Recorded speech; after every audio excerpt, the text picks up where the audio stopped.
What is up, ladies and gentlemen? Welcome back to FudgeMuppet. It's Scott here, and today we are talking about the block perks and whether they are worth it or not. Now, we're going to assume you're using block. Now, basically that could mean using two-handed or just one-handed sword, or you could be using one-handed sword and a shield, and obviously the perk choices differ for both. But there are two perk choices that basically apply to all of them, and I'd say those are Shield Wall, which increases your block by the standard sort of percentages, which I think is very worthwhile. It helps you block a lot more damage. And then there is also Quick Reflexes. While not 100% necessary, basically when an opponent swings a power attack, it allows you to slow time while you're blocking and then scoot around them and then hit them from behind or the side or whatever and rearrange yourself. And it's actually quite useful in battle. But basically let's look at the left side, because this is where it changes around a little bit and it becomes a bit more shield focused. So we've got Deflect Arrows. Arrows that hit the shield do no damage. Now that's a pretty solid perk, and although I will say it's a bit hard to actually always hit them on the shield. Sometimes they'll hit you even though you're blocking, so you've sort of got to angle it exactly correct, and then you'll sort of see the animation. It will just hit the shield and bounce off, and that's neat. So it's somewhat worthwhile. Elemental Protection, blocking with a shield reduces incoming fire, frost, and shock damage by 50%.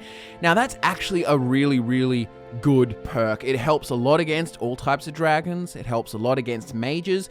The two big things that can actually be a solid problem for your standard sort of warrior, especially if you have trouble getting up to them. And in combination with the next perk, Block Runner, which allows you to move faster with a shield or weapon raised, it is really, really powerful. You've got that mage shooting frost magic at you, and you're blocking with your shield, moving at a normal speed because of the Block Runner perk, plus you're reducing that frost damage by 50%, and you're running. So if you're like a sword and board shield warrior, you're just running up with your, maybe you're a Nord, and you've already got that frost resistance of 50%, and then on top of that, it's another 50% when you're blocking with your shield as you charge towards your opponent. It is worthwhile. Elemental Protection is really good. If you're going with the shield, I would definitely go up the left row. Then again, while it is 3 perk points to get to Block Runner can be really useful for two-handed, especially in combination with Quick Reflexes, because it gives you so much movement in the ability to duck around everywhere and just outmaneuver your opponents completely. Though do remember, once again, it's 3 perk points just to get Block Runner,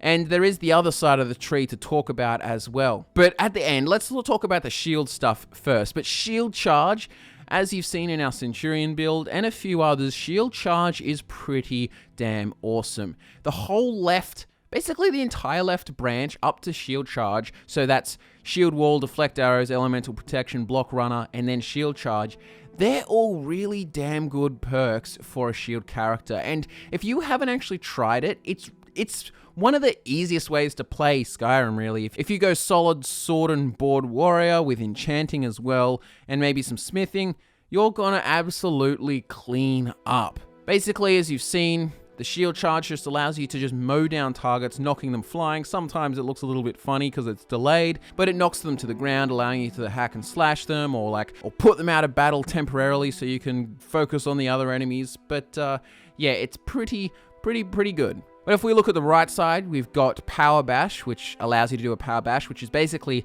a bash that does a decent amount of damage. And then there's Deadly Bash, which makes that do 5 times more damage. And fun fact, these actually affect two-handed weapons as well. You'll notice that the animation actually changes. Like, for example, a Warhammer, instead of just sort of like pushing forward with your holding it straight, you'll actually like smack with the bottom end of it, and it counts the same, so it's worthwhile using. And it does work with the whole Disarming Bash perk, which is next as well. You can do that with both a shield or a Warhammer or whatever. So basically, not using a shield, all the bash perks do still affect your blocking and your bashing, obviously, so it's worthwhile. Obviously, the final there, Shield Charge, isn't worth it unless you're going to use a shield, but the whole bashing tree is actually quite useful, though you could argue that you don't necessarily need anything more than Power Bash in a way, because while it does do more damage and there's a chance to disarm, that's not the primary function of you as a shield character. Normally you just want maybe a power bash, because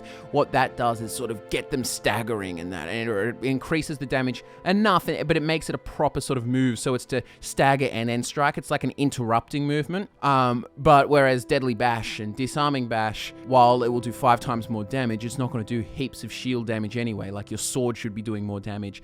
And the disarmings are like a nice side effect, but it is just a perk point for a whole thing. So you could argue that Power Bash is the only one you actually need, and you could just go with your shield and sword character. You could just go Power Bash, Shield Wall, Deflect Arrows, Quick Reflexes, Elemental Protection, Block Run, and Shield Charge.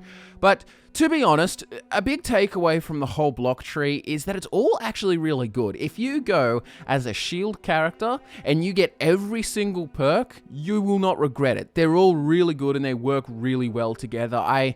It's probably one of the perk trees that you are safest just picking wildly. Then again, if you're going to go with just like a sword or just a two-handed weapon, you may only want to just get Shield Wall and Quick Reflexes, maybe just 1 out of 5 Shield Wall and Quick Reflexes, just to abuse the maneuverability of blocking power attacks and then being able to strafe around and smack them with your Warhammer. But yeah, overall, it's a really, really, really good perk tree, especially if you're going to use a shield.